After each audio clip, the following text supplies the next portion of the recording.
I'm not kidding when I say I have found every excuse under the sun to not record this video yet.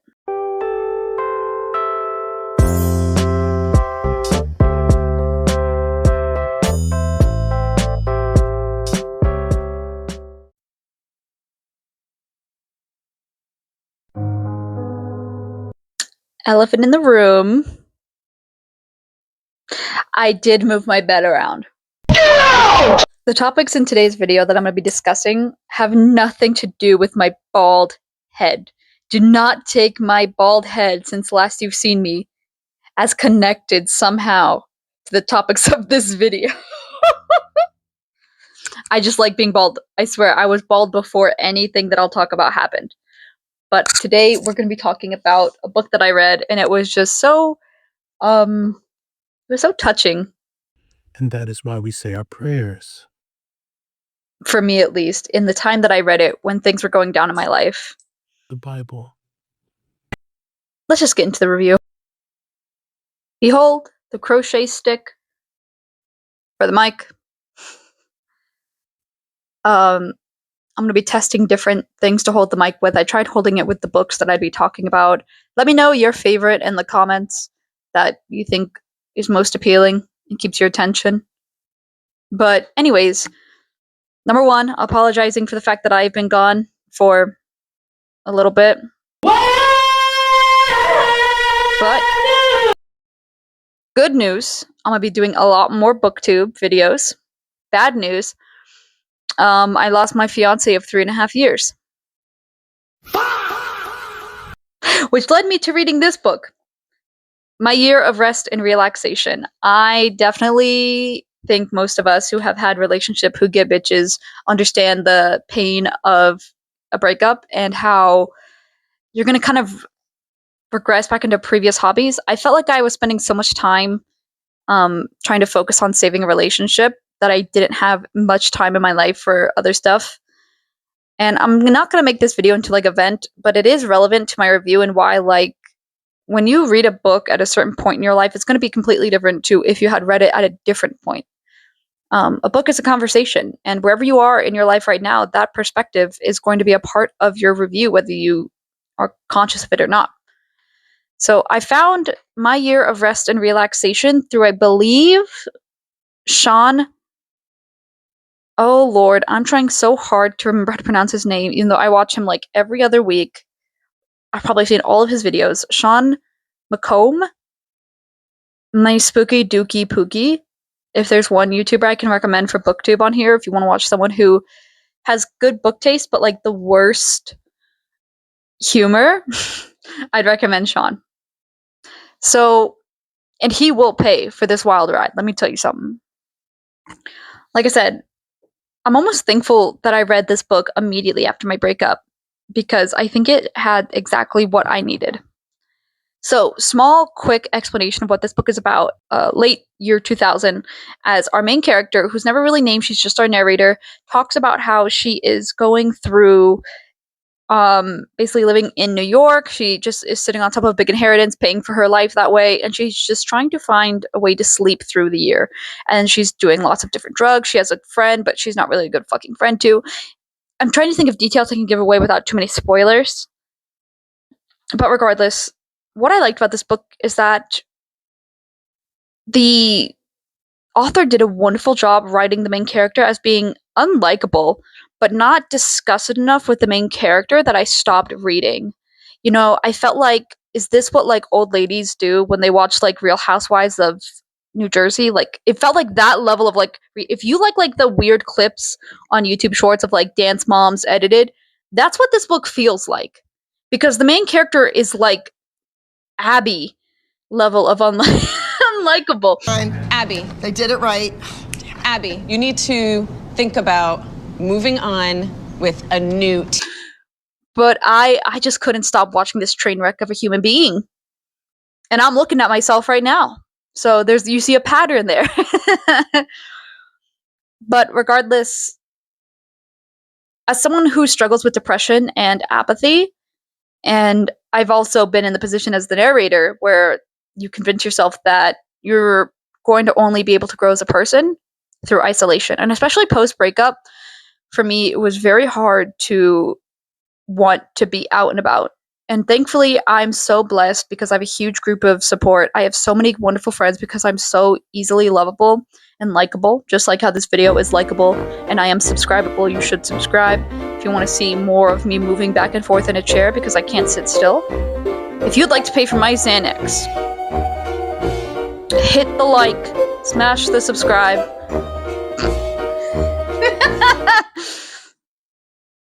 But regardless, I think a lot of people, when they talk about this book, talk about how horrible the narrator is. And for me at least, and I've seen other reviews talk about it, when you're this level of mentally ill and you're struggling, it is hard to, not everyone wants to read depression in the same exact way because not all of us experience it in the same way. Because oftentimes with depression, it's going to be not something you can subconsciously recognize, and subconsciously it's not even just about sadness, because that's not just what depression is. It's so many different thoughts and feelings going through your head. And so while I'm not saying the main character is excusable in any way, like I think that's kind of the point of the book, is we'll get there, but I think that's the point of the book, is that you can acknowledge that this main character is extremely mentally unwell, not getting the help she needs, because part of it is she has lived in such a level of privilege that there's absolutely no universe where she's going to ever be put in a position where she actually gets the help she needs.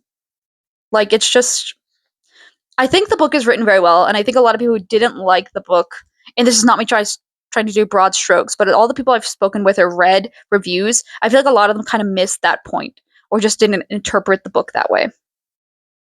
But agreeing with these people on some points, I think for me, some of the themes on things that I didn't like about the book, I feel like some of the themes and messages were lost to me. Maybe I was just distracted with my own life and things and my own introspection with the book. But it was only through going online after thinking about how I felt about the book and reviewing the book in my own time that I was actually able to perceive some of the messages and symbolisms that people were able to point out to me. Then again, I may just be rusty at interpreting text. That's also a very big possibility. One thing I really did agree with in this book is that nothing really happened. Nothing ever happens in this book. But like I said, that's kind of the point, in my opinion. Besides the title being My Year of Rest and Relaxation, the whole point is that nothing happens. And it's because of her own lack of accountability and her lack of real, like I said, it was a book that feels like gossip with a coworker than it does a book about a big plot. So some of the themes I did pull away from it and messages that I pulled from the book are going to be heavily influenced, obviously, by my breakup and the effects of my life. I feel like my main personal takeaway is that you cannot be passive with getting better. That is the biggest point of this book. You can't improve yourself or expect change to happen when you aren't trying. And you know personally what trying looks like. There's a time for stopping and taking in life and taking in your feelings and letting yourself feel. But that shouldn't be something you allow of wallowing in a form of a chrysalis around yourself, because you cannot escape that cocoon. You will die in it. If you wrap yourself in a sense of wallowing, you will die in that swallow. You will not get back out of that chrysalis. What really helped me overcome my breakup and really get back on track less than a month after my breakup was the fact that I had so many people around me actively being a part of making sure I went out, making sure I did things to take care of myself, doing things that made me happy, rather than laying right there with chlorine. It really helps when you have the people around you and reaching out to the people around you. I know Gen Z has a big issue with not actually being friends with anyone.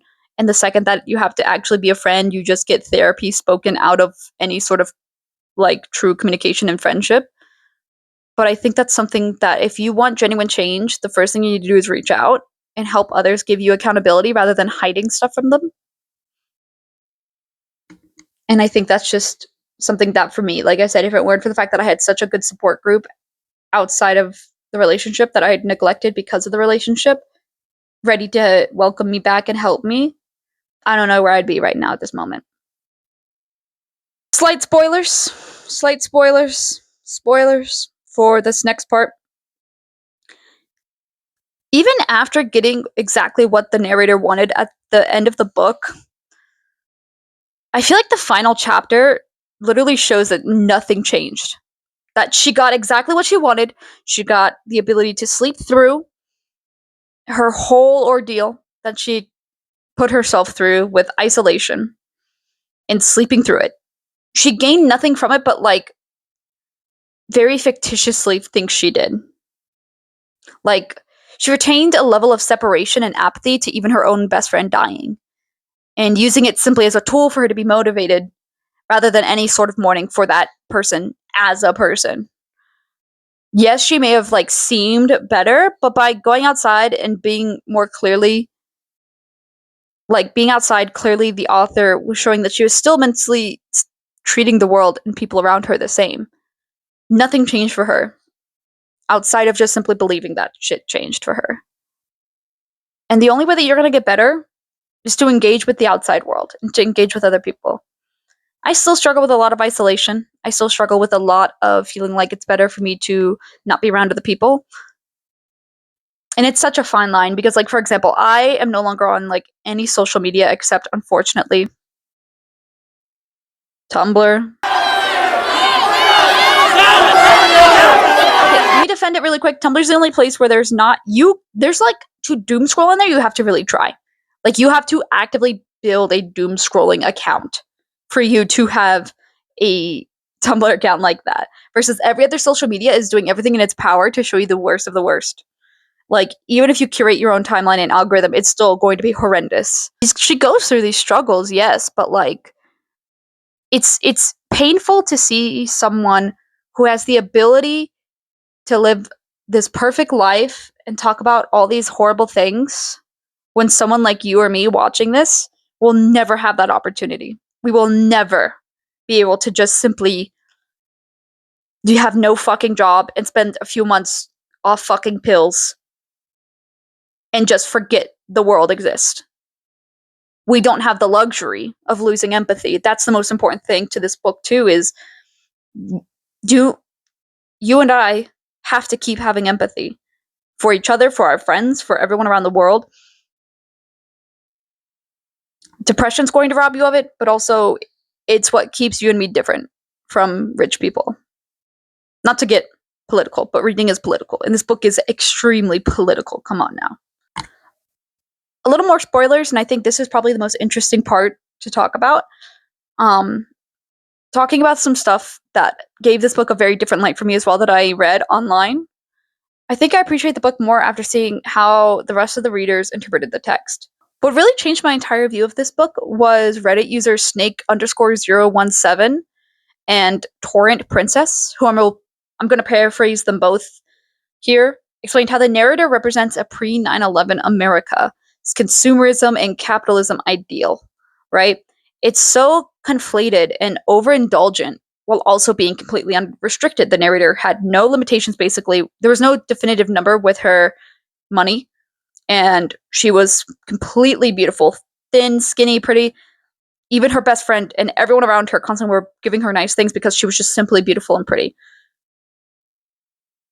While Ping Zi, the name itself being a retrospectively and obvious looking back allusion to the leader of China's name, it offers an interesting perspective where the only way that the narrator got what she wanted, which in the first place wasn't even a good thing, of having Ping being the one in charge of trapping her in her room and providing her with everything, and offers to do all the labor of her actual self-growth, basically. She just gets to sit there and let Ping do literally all the work of this and expecting, nothing in exchange. This often represents that America pre-9/11 being, the American offshoring and overseas production. It shows that level of just absolute inflated consumerism It was just so good. I can see how Reva, the best friend in this certain allegory, represents the American people, or even immigrants as a whole, representing how hard it is to live the American dream. Reva's entire character was desperately trying to be rich, pretty, thin, dress in the narrator's clothes, trying to be everything the narrator is. The narrator could not give a shit about her. No matter how badly she treated her, Reva would always still, like, come back. She would never, ever... There's nothing the narrator could say that could make Reva really just decide to not being friends with her. And I feel like that does represent a lot about how the world is unfortunately trapped to America's side. Look around. Like, the whole world is suffering because of America's actions. So it's really sickening, because at the end of the day, the narrator doesn't give a fuck about her best friend, Reva, because no matter how hard Reva tries, she'll never have the genetics and the money that the main character had. Trevor, the boyfriend in the book, I hardly can say boyfriend, but does kind of represent the economy, quite literally fucking America right in the mouth. Constantly. Capitalism is fucking America down the throat. I fucking hate this country. Taking the main character when she was young, stringing her along, which is that promise of wealth, stability, and moving up in the world, was sold to you and me as young as possible, of this American dream. This whole picture can be expanded by much more intelligent people, or at least people who aren't quite as rusty to book reviews. But after reading through that kind of allegory and interpretation of the book, I definitely think I appreciate the book way more. As much as I spoke about how much I liked the book, I'm actually only giving it a 3.5.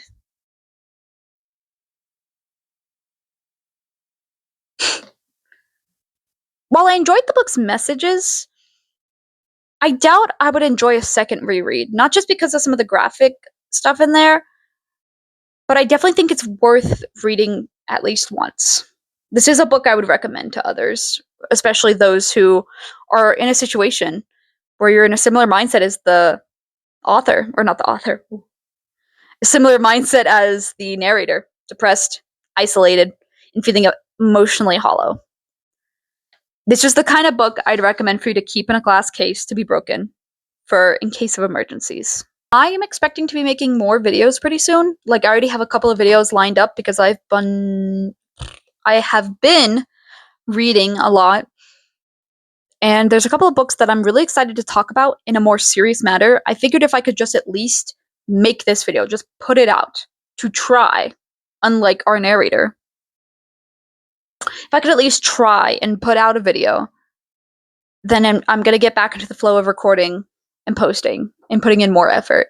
So I'm sorry if this one seemed low effort. I promise there's more coming, and I promise there'll be more effort in this post this book. There will be more effort in my YouTube videos. I'm actually going to be redoing my whole room to have an entire section for my books and to make it a better background other than the Care Bears for my YouTube. So there will be some higher budget coming soon. So just stay tuned for that. And the best thing you can do to help keep me motivated and support me with this channel is generally just subscribing and liking, and even a comment about, like, this shit sucks. Why do you look so yellow in this video? Why don't you blink? Things like that.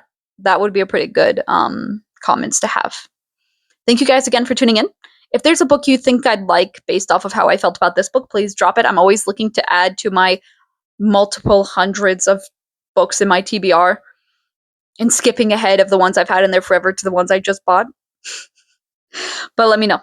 Thank you guys for watching, and thank me for... I'm saying it to me. You guys don't have to say thank you, but I'm saying thank you to me, Buggy Books, for putting in the effort to not only finally get back on our feet, finally get back to being ourselves, and loving reading, and doing our booktube. See you guys in the next video. Wow!